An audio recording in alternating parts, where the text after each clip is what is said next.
The three Hawthorne sisters didn't know that I had been reborn too. What they knew even less was that this time, even if they knelt and begged me, I wouldn't spare them a single glance.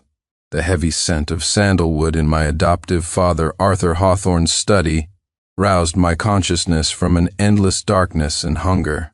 I looked down at my own hands, clean, long, with well-defined knuckles, filled with youthful strength, not the withered claws of my past life starved to skin and bone while imprisoned in a basement. I was back. Back to the eve of my 21st birthday. Back before the whole tragedy began. Sincere, have you remembered everything I told you? Mr. Hawthorne sat behind his desk looking at me with earnest concern. Isabel, Sophia, and Rosalind might be a bit spoiled, but their hearts are in the right place. After you choose your wife at the birthday banquet and inherit the family business, you must treat her well. I sneered inwardly but maintained my usual meek and respectful expression, nodding. I understand, Uncle Arthur. Hearts in the right place. Good enough to conspire to imprison and starve me to death, just to monopolize the fortune that should have belonged to their husbands. Mr. Hawthorne waved his hand in satisfaction. Go on, they should be waiting for you outside. I turned and pushed open the heavy, solid wood door. I knew that on the other side were the three women who had pushed me into hell in my past life. Isabel, Sophia, and Rosalind Hawthorne. In my last life, when they saw me emerge from the study, their eyes were filled with venomous disgust. The eldest, Isabel, would cross her arms and say coldly, Sincere, Blackwood, you're just an adopted son of the Hawthorne family. Are you so shameless that you run to my father's study every day just to chase after a woman?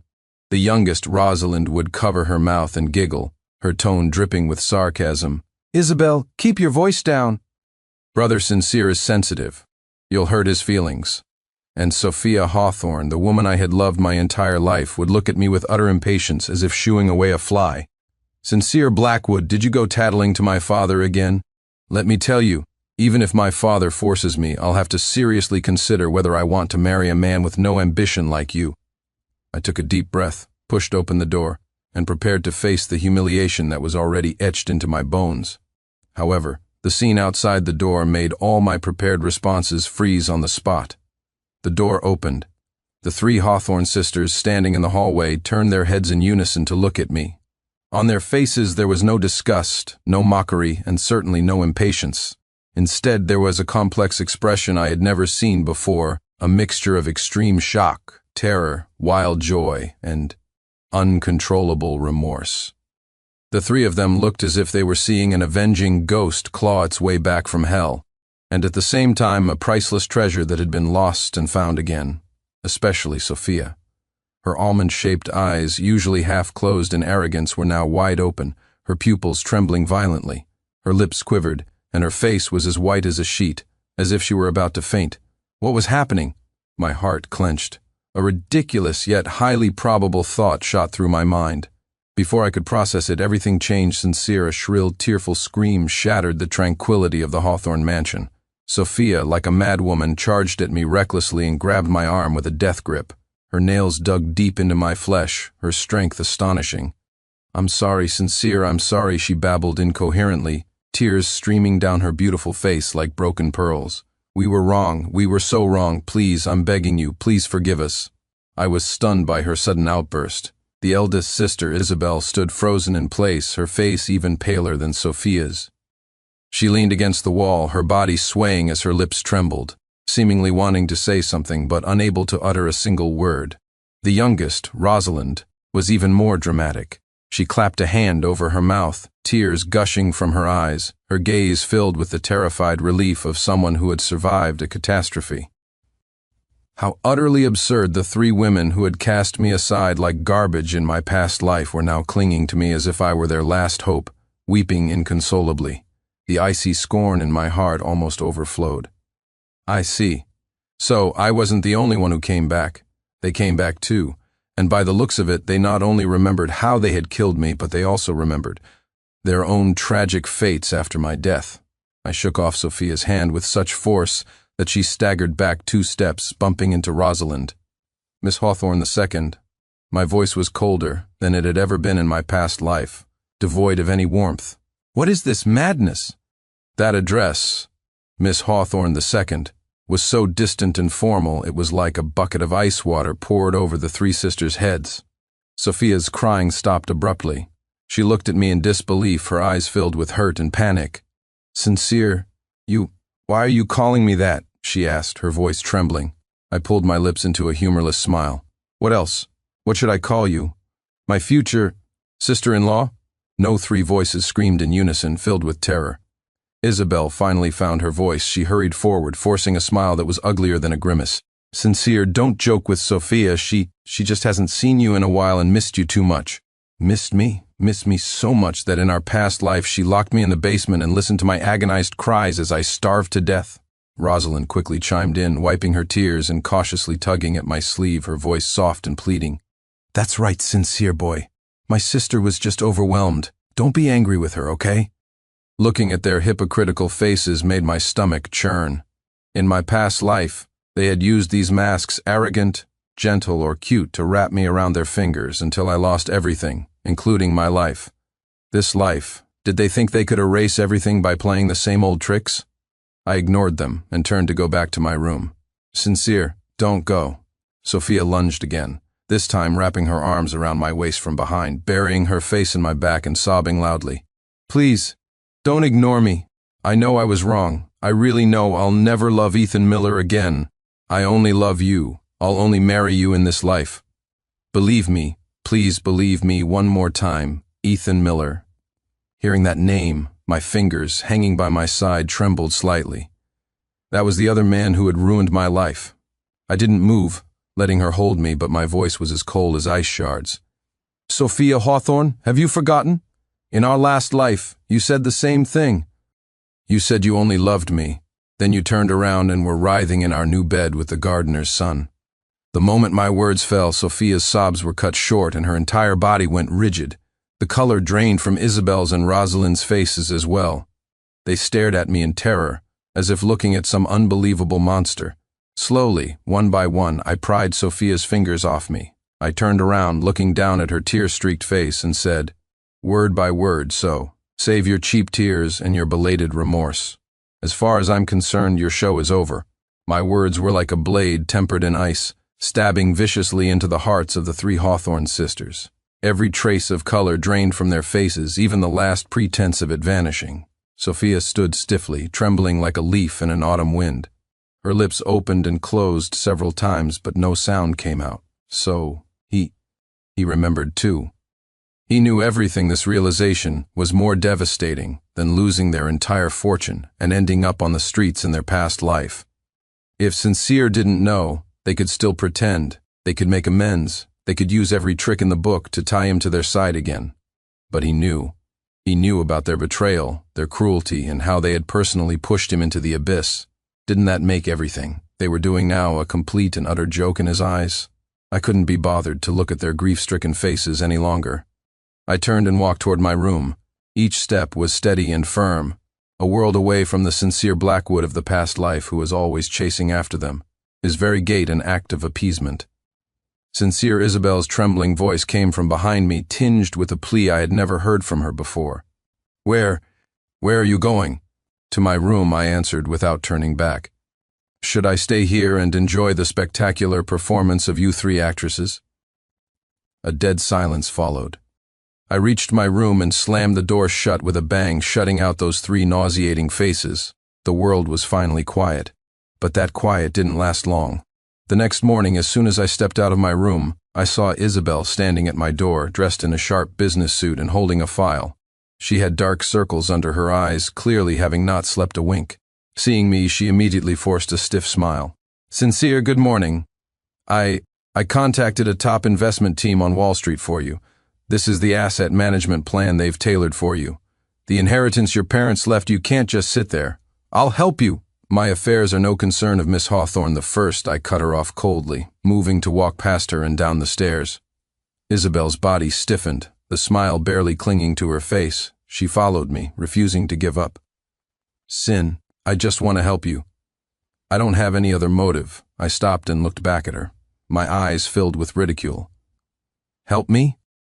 Like you helped me manage my fortune in our last life until it all became yours. Isabel's face flushed crimson. Shame and humiliation made her almost unable to stand. I ignored her and walked straight down the stairs.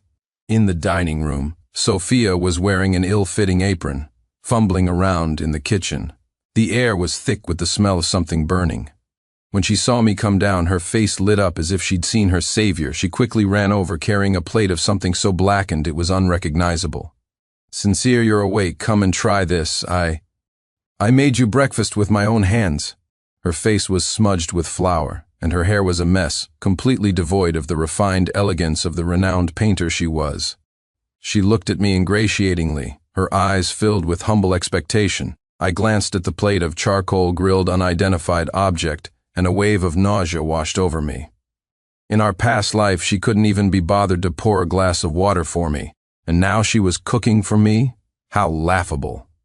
"I don't eat trash," I said expressionlessly, walking straight to the dining table and picking up a piece of toast prepared by the butler.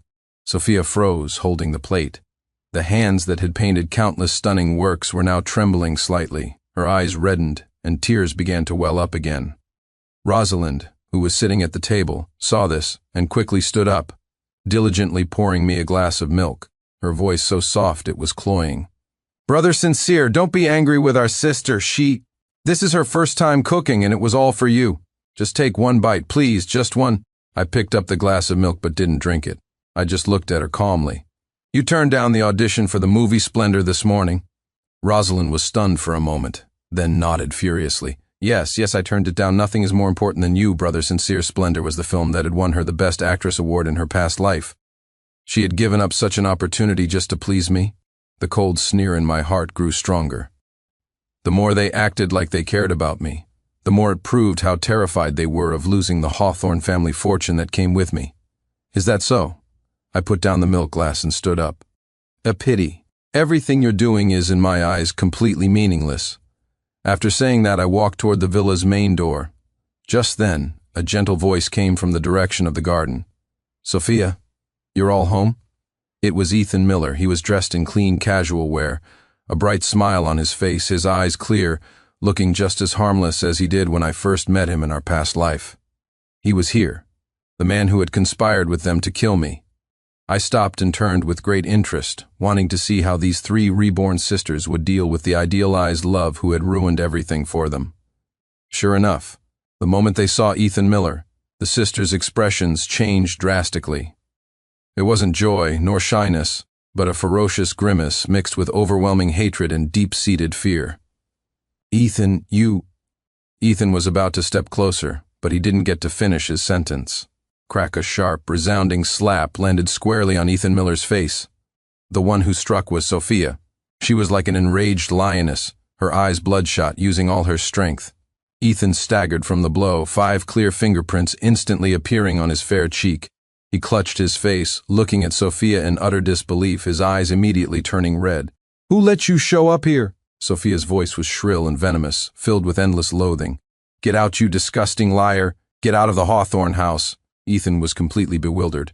He looked pleadingly at Isabel and Rosalind, hoping they would speak up for him. However, Isabel just stared at him with a gaze so cold it was arctic and said slowly, "Ethan Miller, it seems my father's decision to fire your father was absolutely correct. The Hawthorne family does not welcome people with crooked minds." Rosalind was even more direct. She walked up to Ethan, her eyes filled with disgust. "I must have been blind to ever think you were pitiful. A person like you isn't even fit to polish Brother Sincere's shoes. Don't let us see you again, or we'll beat you every single time." Ethan was blindsided by this sudden turn of events. He couldn't understand how the 3 sisters, who had been so kind and caring just a few days ago, had suddenly become like this. He looked on the verge of tears, the picture of a grievously wronged victim. In my past life, seeing this might have sent me into a rage, thinking they were putting on a show for me. But now, I was just a cold spectator to this farce. I knew their hatred for Ethan Miller was real. Because of this man, they had lost everything in their past life. They hit him, cursed him, and drove him away, all as a performance of loyalty to me, to show me their resolve to turn over a new leaf. How pathetic and laughable. I turned, no longer watching the chaos, and strode out of the villa's main gate. The brilliant sunlight shone on me, but it carried no warmth. Behind me were Ethan's tearful protests and the sisters' even harsher curses. They thought that by eliminating Ethan, the root of all evil, they could get back on the right track. They were wrong. The real root of all evil wasn't Ethan Miller. It was their own insatiable, selfish hearts. And in this life I would not give them another chance. Their deep affection was more disgusting to me than poison. I walked out of the Hawthorne villa, leaving the absurd farce completely behind me. As I walked aimlessly down the tree-lined street, my phone vibrated softly. It was a text message from a name I had pinned to the top of my contacts but had ignored for far too long in my past life, Willow Hawthorne. Brother Sincere, your birthday is coming up. I designed a suit for you as a gift. It should have been delivered by now, so please check for it. Reading the message, it felt as if a small pebble had been dropped into the icy lake of my heart, sending out gentle ripples. Willow Hawthorne, the adopted daughter of the Hawthorne family, a girl who had been frail and sickly since childhood, always staying quietly in a corner, with almost no presence at all. In my past life, when I was universally condemned and my reputation was in tatters, she was the only one who dared to walk up to me and say softly, "Brother Sincere, I don't believe you're that kind of person." After I was framed by Isabel and barely escaped from a hospital conducting human experiments, it was also her who secretly brought me medicine and food. And after I died, it was she, this seemingly most fragile girl, who collected all the evidence of the 3 Hawthorne sisters' crimes, sending them to prison one by one and avenging my death. I owed her too much. Unlike in my past life, when I would have swiped the message away without a thought, I immediately dialed her number. The phone rang a few times before it was answered. Her voice, as cool and gentle as ever, came through. "Brother Sincere, it's me." My own voice softened unconsciously, a change I didn't even notice myself. "Willow, is it cold in the capital? How is your health?" There was a moment of silence on the other end, as if she were surprised by my sudden concern. After a few seconds, she answered softly, "It's fine, I'm used to it." "Brother, why are you—" "You have to come back for the birthday banquet," I interrupted, my tone leaving no room for argument. "Okay," she replied softly. After hanging up, the rage that had been simmering in me since my rebirth was soothed considerably by that short conversation. The person I would marry in this life was her. That evening, I returned to the Hawthorne residence. Mr. and Mrs. Hawthorne had returned from their trip abroad, and the family was preparing to have dinner together. The atmosphere at the dining table was bizarre to the extreme. Isabel, Sophia, and Rosalind were like 3 well-trained servants, diligently serving me food and pouring my soup. "Sincere, try this. These are matsutake mushrooms flown in from France. They're good for you. Brother Sincere, have some soup. I had the kitchen simmer this all afternoon. Sincere, eat more. You've gotten thinner recently." Their concern made me feel like I was sitting on pins and needles. Mr. and Mrs. Hawthorne, seated at the head of the table, were both perplexed and pleased by their daughter's 180-degree transformation. Mrs. Hawthorne was beaming, looking at me lovingly. "Sincere, look how sensible the girls are now. Your birthday is just around the corner. I've already scouted out a few venues for the wedding banquet. Have you decided which one you're going to choose as your wife?" As soon as she said that, the 3 sisters' movements froze.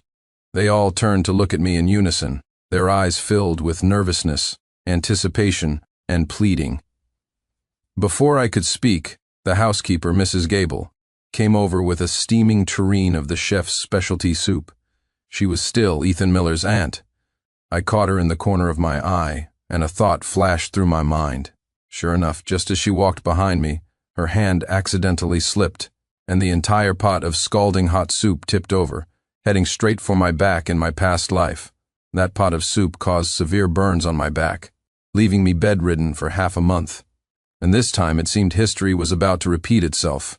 However, in that split second, the unexpected happened again. Watch out, Brother Sincere. Sophia and Rosalind, who were sitting beside me, screamed and lunged forward almost as a reflex. They flanked me, using their own backs and arms to shield me completely. Sizzle, the scalding soup drenched their expensive dresses, seeping through the thin fabric and burning their skin with a sickening sound. Both of them let out pained grunts, their faces instantly turning pale as they grimaced in agony. But even so, they held their positions, shielding me, their first instinct to turn and look at me anxiously. "Sincere, Are you okay? Did you get burned? Isabel shot up from her seat in terror, rushing over to check on me frantically. The entire dining room descended into chaos. Mr. and Mrs. Hawthorne stood up in shock, furiously reprimanding the helpless Mrs. Gable, and I, surrounded by the three women, felt not a shred of gratitude, only endless scorn and icy coldness. How deeply moving. To regain my trust, they were willing to resort to such a self-harm ploy. Using their own bodies to shield me from disaster. What a magnificent performance. Gently but with undeniable force, I pushed Sophia and Rosalind away. Large blisters were already forming on their arms, a shocking sight. I ignored their pained moans and their "I'd do anything for love" expressions of injury. I simply walked over to the stunned Mrs. Gable, calmly picked up the soup ladle from the floor and handed it to her. "Be more careful next time, Mrs. Gable," I said in a flat tone. Then, under everyone's astonished gazes, I took out my phone and, in front of them all, made a video call to Willow Hawthorne. Soon, Willow's elegant and slightly frail face appeared on the screen. I turned to the screen, my face breaking into a gentle smile they had never seen before, an expression I had never shown anyone in the Hawthorne family. "Willow, are you asleep?" Willow seemed surprised by the sudden video call and paused for a moment. "Not yet. Brother, what's going on over there? It sounds noisy." "It's nothing," I said softly, deliberately ignoring the gasps from Sophia and Rosalind behind me. "Just a small accident at home. I didn't startle you, did I?" On the other side of the screen, Willow shook her head, her clear eyes filled with concern. "As long as you're okay." "I'm fine," I said, smiling, my gaze so gentle it could melt ice. "You should rest early and take your medicine on time. Wait for me. I'll come to the Capitol to see you." "Okay." After I hung up, the dining room was dead silent. Mr. and Mrs. Hawthorne stared at me, dumbfounded, seemingly unable to comprehend why I would ignore my two sisters who were injured for my sake, yet shower concern on an adopted daughter far away in the capital. As for Isabel, Sophia, and Rosalind, they collapsed into their chairs as if all their strength had been drained. They looked at the burning wounds on their arms, then recalled the extreme tenderness on my face during the video call. A coldness more piercing than the hot oil seeped from the depths of their hearts, instantly freezing them to the bone. Their desperate protection, their self-inflicted sacrifice in my eyes, was apparently less important than a single casual inquiry to Willow Hawthorne. At that moment, jealousy and panic, like two venomous snakes, gnawed at their hearts. They finally realized that something had completely, irrevocably, spun out of control. That night's farce ended with Sophia and Rosalind being rushed to a private hospital to treat their burns. I, on the other hand, finished my dinner calmly, as if nothing had happened. Mr. and Mrs. Hawthorne tried to question me several times, but my detached and distant gaze silenced them. For the first time, they realized that this adopted son they had raised had become a stranger, so unfamiliar that he even inspired a hint of fear. In the days that followed, the atmosphere in the Hawthorne mansion was almost suffocating. Sophia and Rosalind, with bandages on their arms, would look at me with mournful, helpless eyes, trying to evoke a shred of pity from me. Unfortunately, my heart had been forged harder than steel by the hunger and despair of my past life. Their conventional attempts at appeasement, even their self-harm ploy, had failed. This made them realize that to win me back, they would need more extreme measures. Isabel was the first to act. She used her connections and money to secretly investigate the second Capitol hospital where Willow was staying. She naively believed that by pressuring the hospital and stripping Willow of the best treatment environment, she could force her to return, thereby severing the fragile link between us. However, she never could have dreamed that Willow wasn't in any ordinary hospital, but in a medical facility attached to a top-tier national research institute, protected at the highest level. Her business tactics were like an egg trying to break a stone. I didn't even have to lift a finger. Isabel's petty schemes were effortlessly neutralized by an unseen force, which even attracted an inquiry of concern from the relevant authorities, causing minor trouble for her own company's operations. I received this news while standing in the courtyard of my room. In the center of the yard sat a large copper brazier. I had brought out everything from the storage room that was related to the three Hawthorne sisters over the years.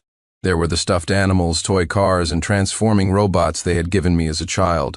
There were the suits, ties, and cufflinks they had perfunctorily given me after I grew up. just to maintain a superficial relationship. And the love letter I had carefully prepared but never had the chance to give, which Sophia had thrown into the trash right in front of me.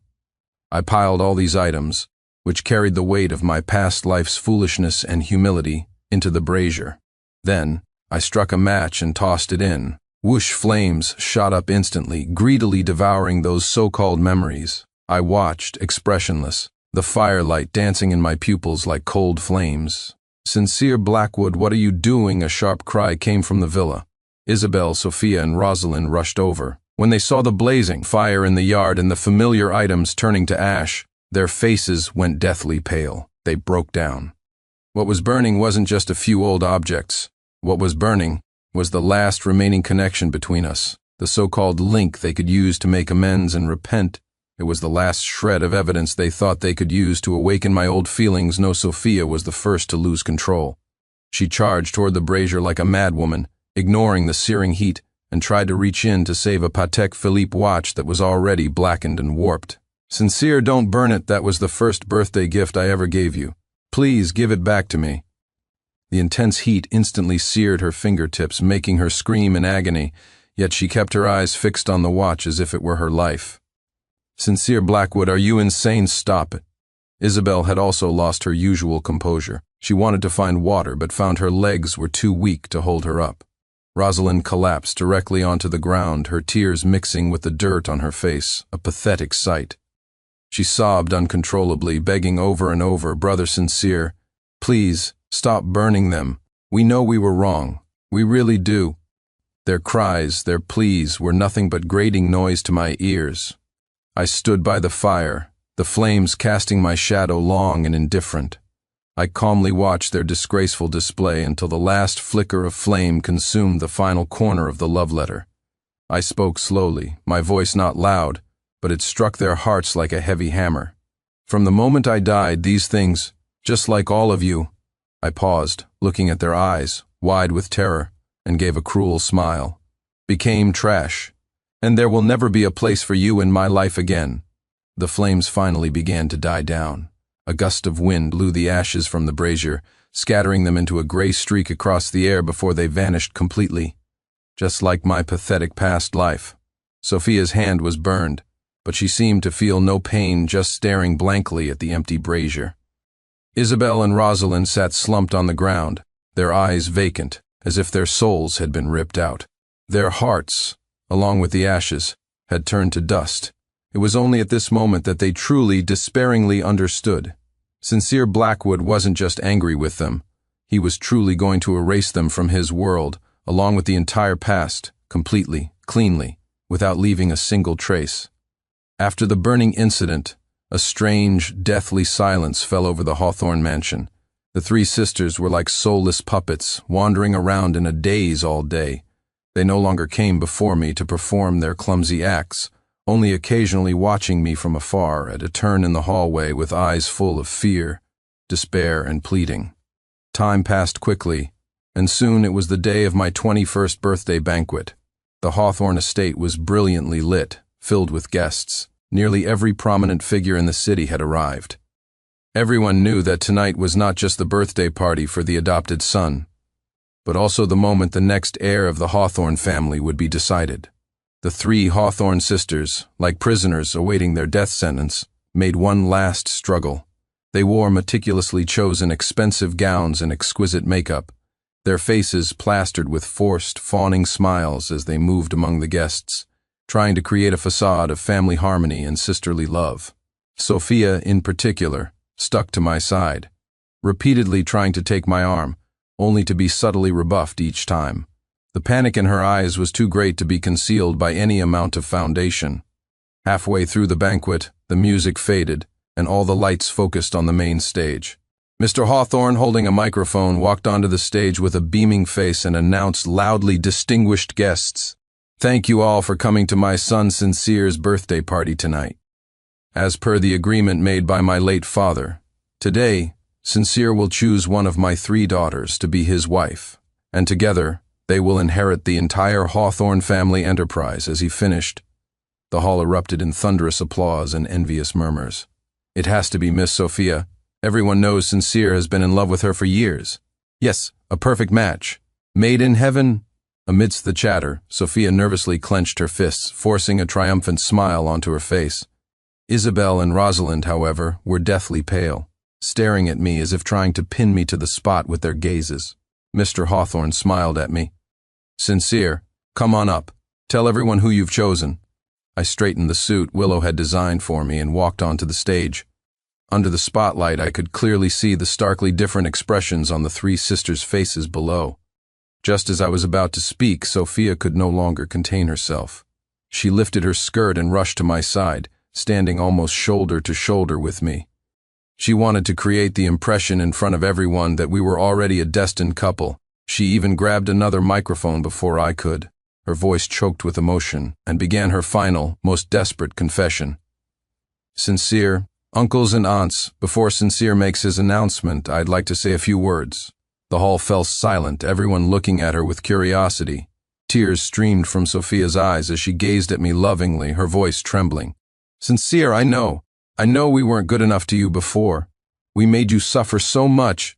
Even in our last, she stopped abruptly, as if realizing what she'd said, her face turning white, but it was too late. Her unfinished phrase, in our last life, had terrified Isabel and Rosalind, who were watching from below. The guests erupted in a confused murmur at her nonsensical words. I watched her one-woman show with a cold, impassive heart. I interrupted her, taking the microphone from her hand. My voice, clear and calm, carried throughout the entire banquet hall. Miss Hawthorne, the second speech is very moving, but I believe she may have misunderstood something. I didn't look at her instantly frozen face. Instead, I turned, my gaze piercing through the crowd to land precisely on the girl who had just returned from the Capitol, standing quietly in a corner, watching me in silence. Willow Hawthorne. She was wearing a pale lavender gown tonight, which made her fair skin look even more translucent. She still had that cool, gentle demeanor, but her eyes held a firmness and warmth that others lacked. Under the astonished stares of all the guests, I walked off the stage, step by step, through the crowd and straight to Willow. Then, amidst a collective gasp from the audience, I knelt on one knee, took a ring I had prepared from my pocket and held it up high. My eyes reflected only her. My voice was filled with a depth of feeling and solemnity it had never held before. Willow, in our past life you collected my bones. In this life, let me protect you for a lifetime. Will you marry me? The entire hall was deathly silent. Everyone was stunned by this completely subversive turn of events. Sophia stood on the stage like a statue instantly weathered by the wind. The blood drained from her face.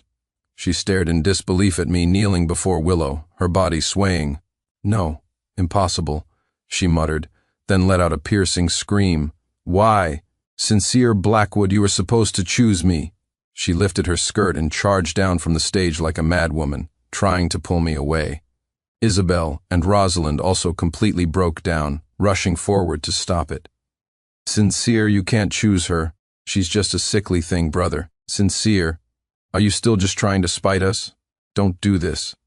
I ignored their madness, focusing only on Willow.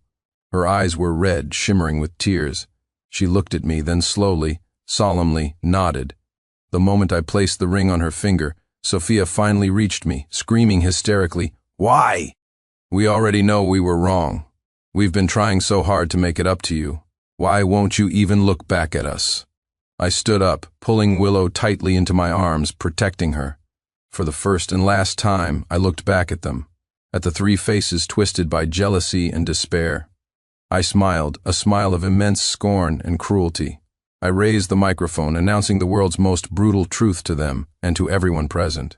Your remorse was never for me. It was for yourselves. You weren't afraid of my pain. You were afraid of repeating the fate where Ethan Miller cheated you out of everything, leaving you destitute and turning on each other. Your tears, your repentance, your so-called love, I paused, my every word like a final judgment, is cheap and selfish. Boom, my words were like a thunderclap from the heavens, striking the three Hawthorne sisters with full force.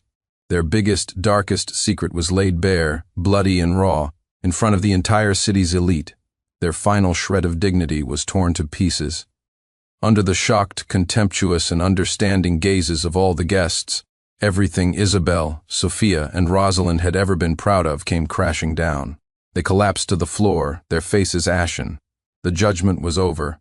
As my voice faded, the banquet hall, after a moment of dead silence, erupted into a tsunami of shocked conversation. My God, what does he mean? Cheated out of everything, last life, remorse? What on earth is going on with this family? So that's what the Hawthorne sisters are like. Sincere Blackwood has had it rough. Speculation, disdain, and pity gazes like 1,000 sharp needles pierced the three sisters who lay collapsed on the floor. Their celebrated beauty, talent, and status now only served as a laughable backdrop to their inner ugliness. Mr. and Mrs. Hawthorne stood on the stage, their faces ashen, nearly collapsing from the shock of the stunning revelations.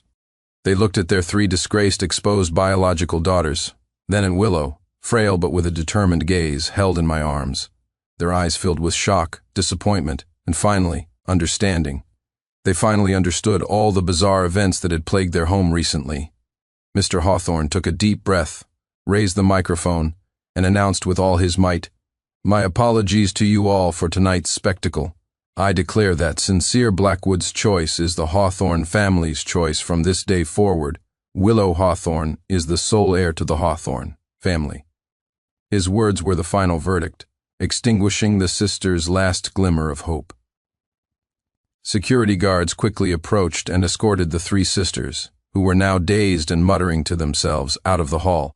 As she was being dragged away, Sophia looked back with a venomous and desperate glare, repeating over and over, Why did you come back too?" The banquet ended abruptly, but the story of the Hawthorne family's drama spread like wildfire throughout high society. After that, the fate of the three sisters derailed like a runaway train, hurtling toward the abyss they feared at a speed even faster than in their past life. Mr. Hawthorne, completely disillusioned, cast them out of the family with only a meager severance to live on. Having lost their only lifeline, Sincere Blackwood, the tragic fate of their past life descended upon them in a more cruel and direct manner. Without the Hawthorne halo, Isabel's company soon went bankrupt due to mismanagement and prior illicit activities, leaving her buried in debt. Sophia, having lost her creative inspiration and financial support, descended into a haze of madness and alcoholism. One rainy night, she died in a drunk driving accident, her car plunging off an overpass. Rosalind, her reputation ruined, was blacklisted by the entertainment industry. Unwilling to accept her fate, she tried to latch on to other wealthy men but was swindled out of her money and dignity, eventually disappearing into the city's sordid underbelly. They blamed each other, hated each other, each believing the others had ruined her life. They lived out their pathetic existence in poverty and endless regret, the very ending they had been reborn trying so desperately to escape. As for Ethan Miller, having been driven away by the sisters early on, he never got the chance to get close to the family again, let alone repeat his past life's deception. He ended up as just another ordinary person at the bottom of society, living a mediocre and unnoticed life. What goes around comes around. It was poetic justice. 1 year later, Willow and I held our wedding on a sun-drenched island. She wore a pure white gown, her face glowing with happiness. As we exchanged rings, she confessed her biggest secret to me: she was never frail or sickly. Her true identity was that of a lead researcher on a top-secret national scientific project. Her long stays at the research institute in the capital were for her work, which was disguised as medical treatment for confidentiality. I smiled and squeezed her hand, whispering in her ear, "I know." Her eyes widened in surprise. I continued, "In our past life, the connections and methods you used to avenge me were not something an ordinary girl could possess." Tears welled in Willow's eyes. She hadn't realized I remembered even those details. I pulled her into my arms and whispered the promise that was a lifetime late. After the wedding, I transferred all the assets from the Hawthorne family and my own parents to her. From now on, I'll be in charge of making money to support the family, and you'll be in charge of being beautiful. And continuing to bring glory to our country," I told her with a grin. Willow laughed at my teasing. She stood on her tiptoes and placed a gentle kiss on my lips, her eyes sparkling like stars.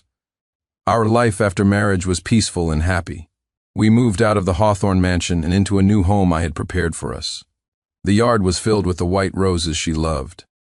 On another sunny afternoon, I came home after finishing work to find Willow sitting on a swing in the garden, basking in the sunlight, quietly reading a book. Her belly was just beginning to show, and her face radiated a maternal glow. I walked over and gently hugged her from behind, resting my chin on her shoulder. "What are you reading?" "A parenting guide," she said, turning to smile at me.